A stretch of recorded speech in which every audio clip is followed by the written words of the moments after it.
حضرت سیدنا احمد بن سہل رحمۃ اللہ تعالی علیہ بیان فرماتے ہیں، اللہ عز و جل کے ایک عظیم ولی حضرت سیدنا ابو فروہ صابحی رحمۃ اللہ تعالی علیہ نے فرمایا کہ میں ایک مرتبہ بعض ویران پہاڑیوں میں گھوم رہا تھا کہ ایک پہاڑ کے پیچھے سے مجھے کسی کی آواز سنائی دی۔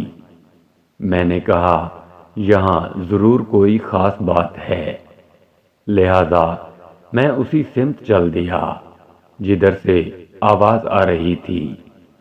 جب وہاں پہنچا تو ایک شخص اللہ عز و جل کی بارگاہ میں یہ التجا کر رہا تھا، اے وہ پاک ذات جس نے اپنے پاک ذکر سے مجھے انسیت بخشی اور مخلوق کی محبت میرے دل سے نکال دی، اے ارحم الراحمین مجھے تیری یاد میں آنسو بہانا بہت محبوب ہے، اے میرے مولا عز و جل مجھے اپنی ایسی معرفت عطا فرما کہ مجھے تیرا قرب نصیب ہو جائے، اے اپنے محبین پر احسان کرنے والے مجھے بھی اپنے نیک بندوں میں شامل فرما لے۔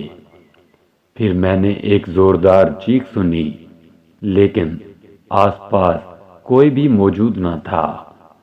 میں اسی سمت چلتا رہا جہاں سے آواز آ رہی تھی۔ جب وہاں پہنچا تو دیکھا کہ ایک بوڑھا شخص بے ہوش پڑا ہے اور اس کا جسم کپ کپا رہا ہے۔ کافی دیر وہ اسی حالت میں رہا، میں بھی وہیں کھڑا رہا۔ پھر جب اسے افاقہ ہوا تو مجھ سے پوچھا، اللہ عز و جل آپ پر رحم فرمائے، آپ کون ہیں؟ میں نے کہا میں بنی آدم کا ایک فرد ہوں۔ پھر اس نے کہا جاؤ مجھ سے دور ہو جاؤ، میں انسانوں سے دور رہنے ہی میں عافیت سمجھتا ہوں۔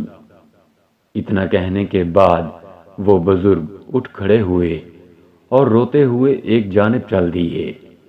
میں نے ان سے عرض کی، اللہ عز و جل آپ پر رحم فرمائے، مجھے راستہ تو بتاتے جائیں۔ تو انہوں نے آسمان کی جانب اشارہ کرتے ہوئے فرمایا، اصل منزل وہاں ہے، اصل منزل وہاں ہے۔ اللہ عز و جل کی ان پر رحمت ہو اور ان کے صدقے ہماری مغفرت ہو، آمین، بجاہ نبی الامین صلی اللہ تعالی علیہ وآلہ وسلم۔